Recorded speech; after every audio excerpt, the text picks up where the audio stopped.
I want to show you this camera. This is a Canon EF M camera. It's made in 1991.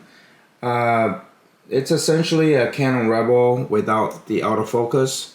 I was told this camera was made for beginners, so it only has very essential features. That's it. So just essential features. I do like things that's simple, and especially, you know, just enough of features that I need to take photos. That's what I like. But overall, this camera is, you know, I can tell it's made out of plastic. Certainly made it, you know, for a low cost. The grip is nice. It doesn't flex as bad. I like the fact that it has a film reminder window. So what I have here is a Kodak T-Max 100 36 shot. It's my first roll going through this camera. The back door does not have a lot of play, so this is good. Otherwise it will be annoying to me. The whole camera is pretty lightweight. The lens I have here is a Carl Zeiss 35mm f2 ZE lens. This is one of my favorite lenses from Carl Zeiss. I think there's quite a few people online really rave about this lens as well. It's the color and 3D separation, 3D pop. This lens is awesome. If I only have one Carl Zeiss lens, it'll be this one. The lens itself is made out of metal, so I think the lens weighs about 2 or 3 times the body. So with this setup, if I just hold this with one hand, it does feel a little bit front heavy. So if I have the left hand underneath the lens and use it for focus and also take some of the weight off the lens, it's not too bad. It's not too bad. Actually quite pleasant actually. Looking from the top of this camera, you have the hot shoe. This one, you know, normally Canon has 2 additional pin. This one only have 1. I'm pretty confident to say this hot shoe does not have, you know, allow you to have TTL flash metering. This is mainly just a dumb hot shoe. So, you know, I would just treat this as a single pin, to be honest with you. As long as it triggers my studio flash, it'll be fine. And to the right side, it's a multi-function dial. You can see here, the red L is camera off, A, aperture priority. Then you have all the aperture you can choose from. This lens is a f2 lens, so I can do f2 or any aperture smaller than f2.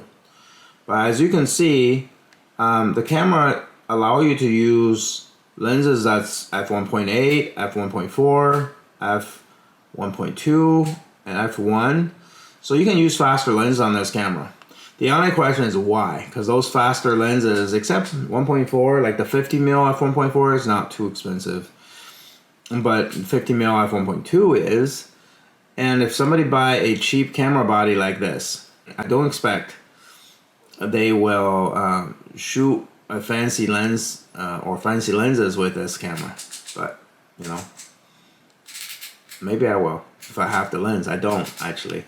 I like this 35mm f2. It's a nice one. So once you pass the apertures, you have the ISO mode. Inside of the viewfinder, there is a LCD screen, and I will tell you what the ISO is, and then you just set it to here, and then use the up and down push buttons to change the ISO.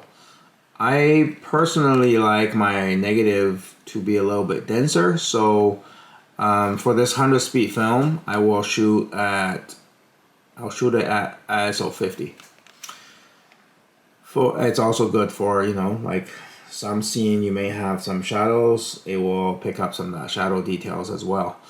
I like my negative a little bit dense. The dial on the left is the shutter speed dial. The first one is shutter speed priority mode, 1/1000th of a second. Top shutter speed, it goes all the way down to 2 seconds, plus sync speed and bulb. Very intuitive, very straightforward, easy on the eyes, right? Looking from the back, this camera is a little quirky. For the EOS cameras, well, I should say for EF mount cameras, I have currently just the EOS 1, EOS 1N, and EOS 1V. So none of those cameras do this. But this camera, what I mean to say is, once you load the film, right, it pull all the film out of this canister to the take-up spool. So when you shoot each shot, the negative actually pulled back into the canister. I like this design because if somehow the back is opened accidentally in the middle of the roll, you're not gonna ruin the photos that are already taken. So only the unused film gets exposed with light. So I think it's a good way to do it. On the other hand, it's kind of annoying to me because when I file these negatives on print, on the print file sheets, the first image is the last image for this camera, and then the last image is the first. So it's a little bit reversed. I wish, it's not the case, because, on the film, if it shows first frame, that should be first frame, not the last frame. Once the film got pulled to the right hand side, you can see the film counter right here. It says 36. It will count backwards, sort of like the Kodak Retina camera. It goes backwards. With this design, I assume I can't get more than 36 shots out of this roll, because it counts backwards, right? I think, not that I care, because I kind of wish these 36 shot rolls are actually 35 shots. Easier on the print file, how I archive my negative, because each print file only hold 35 shots. It always I always wondering, like, where gonna put that one extra frame without wasting a whole sheet. So 35 will be better, I think. It's kind of like, it reminds me of hot dog buns and hot dogs, right? You're off by one. Anyways, look on the bottom. You have the tripod collar, or tripod socket, and then you have, it's a 1/4 inch, and then you have a battery door. The battery is a CR5 battery, 2CR5. It's essentially two lithium-ion batteries stuck in one.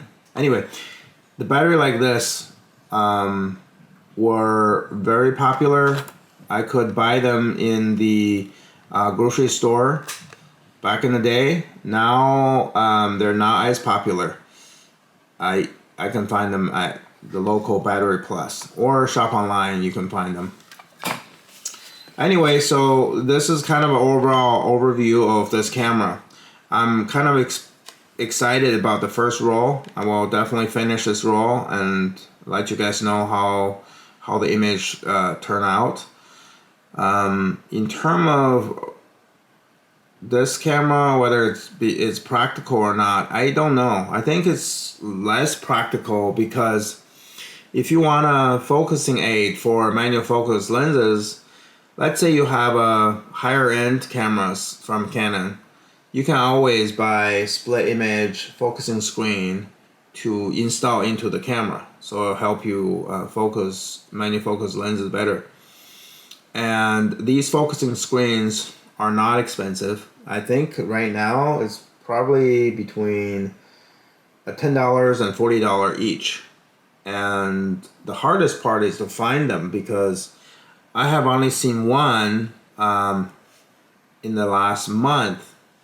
That's for the EOS 1/EOS 1N. Don't quote me on it. I think it's called Canon ECB screen, something like that. And I forgot to buy it, and somebody else bought it, but it was sold for $10. It's not bad.